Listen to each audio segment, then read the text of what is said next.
une des méthodes de développement de compétences dans l'action que la GES valorise et recommande fortement à ses membres est le coaching. Pourquoi? Parce que nous croyons fermement que le coaching permet, au contact d'un coach qualifié, d'expérimenter de nouveaux comportements, de prendre du recul sur sa pratique et surtout de recevoir la rétroaction et des conseils judicieux pour ajuster ses comportements au travail. Voyons comment cela fonctionne. On parle souvent de coaching de gestion, de coaching de développement, de carrière, de coaching exécutif. Mais ce qui distingue ces différentes formes, c'est souvent la portée et la nature des besoins. Dans tous les cas, ce qui caractérise le coaching, c'est l'accompagnement pour aider le coaché à y voir plus clair et à aller vers l'avant. C'est comme si le coaché est invité à aller au balcon de soi-même pour prendre conscience de ses forces et de ses modes de fonctionnement et pour guider ses pas vers une nouvelle destinée ou vers des nouvelles façons d'être ou d'agir.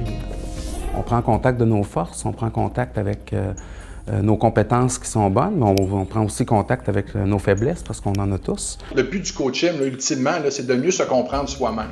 Puis une fois qu'on se comprend bien, on arrive beaucoup plus facilement à comprendre les autres puis à les accepter. Et réaliser que même moi, je pouvais agir de façon un peu illogique. Ça a été de voir l'organisation en tant qu'un ensemble de partenaires à utiliser lorsqu'on fait notre travail comme cadre au centre jeunesse. J'ai eu beaucoup de prise de conscience, en fait, peut-être même dans ma vie personnelle, que je fais beaucoup les choses pour les autres.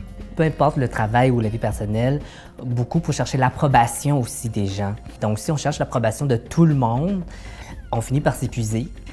On dit « qui même me suit », cette fameuse phrase-là a comme pris tout son sens, dans le sens que c'est pas vrai.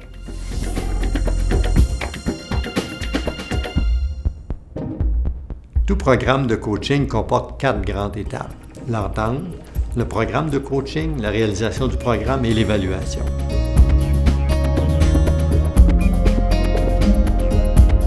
La demande de coaching provient soit du gestionnaire ou de son supérieur immédiat. Et ça donne souvent lieu à une rencontre avec le coach, le coaché et son supérieur immédiat.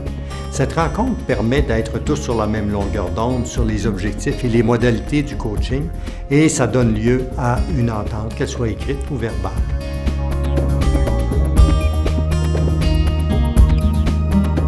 Le coach propose un programme de coaching personnalisé qui se fonde sur une bonne compréhension de la dynamique de la personne, ses forces, ses intérêts, ses objectifs, mais aussi ses appréhensions.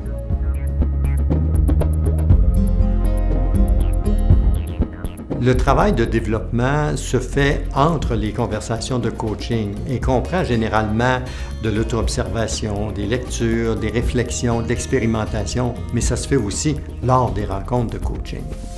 J'ai rempli en 2 semaines là, plusieurs pages de texte pour vraiment essayer de comprendre qu'est-ce qui se passait en dedans de moi. Une fois qu'on a ciblé le sentiment, on dirait que c'est beaucoup plus facile de mieux l'apprivoiser, de mieux le gérer. On gère nos propres sentiments à ce moment-là. L'introspection, la rétroaction sont peu nombreuses et identifier avec le temps les compétences de gestion qu'on a pu acquérir, développer. Fait que c'est un peu un reflet, hein? C'est quelqu'un qui nous aide à prendre un certain recul puis qui nous aide à voir des choses qu'on voit même pas nécessairement chez nous. Une image qui m'a comme restée, c'est les cadeaux. Comment on enveloppe un cadeau. C'est la façon dont on se prépare à une rencontre, dont on se prépare pour faire quelque chose. Alors, j'avais tendance à donner le cadeau pas enveloppé. Le coaching m'a permis aussi de prendre soin de moi, d'avoir une distance physique m'a permis de développer ma distance psychologique. Donc ça m'a beaucoup aidé. Le coach, avec ses habiletés de relation d'aide, sert de guide, donne du feedback, fait de la confrontation bienveillante aux besoins et ajuste le programme au fur et à mesure des progrès.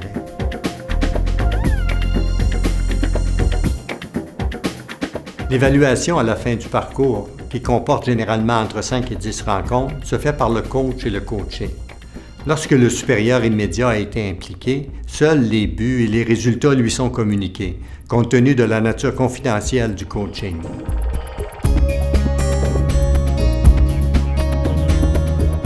Le coaching est pertinent quand les 2 conditions suivantes sont présentes. 1. J'ai une difficulté et je veux m'améliorer ou j'ai une ambition que je veux réaliser. 2. Je suis prêt à investir du temps et de l'énergie et à me prioriser. J'ai travaillé pendant 11 ans dans un établissement comme gestionnaire au sein d'un même établissement. Après 11 ans, j'avais un besoin de à la fois relever des nouveaux défis, sortir un peu de ma zone de confort. La raison principale qui m'a amené à contacter la GES, parce que je savais qu'il y avait un service qui était offert au niveau du coaching de recherche d'emploi. Ma motivation est venue du fait qu'on a fait une formation en courage managériel pour pouvoir assimiler mieux le contenu puis pouvoir l'appliquer rapidement. Mon intérêt et ma motivation à être coachée, c'était beaucoup pour trouver un équilibre. Ça faisait à peu près 15 ans, peut-être un petit peu plus, que je faisais le travail comme infirmier en santé mentale. Et là, je changeais de rôle et je devenais un gestionnaire. Et j'avais perdu mes repères au niveau professionnel. Et ces repères-là avaient même des conséquences au niveau de ma vie personnelle.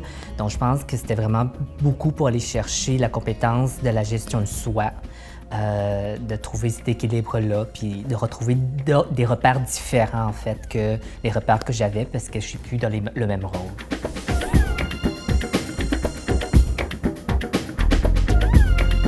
Que votre coach provienne de l'interne ou de l'externe, il est important que vous vous sentiez en confiance. Il faut avoir aussi développé un lien avec le coach pour pouvoir faire de l'introspection puis pouvoir permettre de rentrer, pouvoir nous regarder en dedans de nous puis pouvoir se mettre aussi à découvert sur nos fragilités puis nos forces. Le coach devrait posséder des compétences en gestion et en coaching. Il est préférable de choisir un coach membre d'un ordre professionnel ou d'une association reconnue de coach.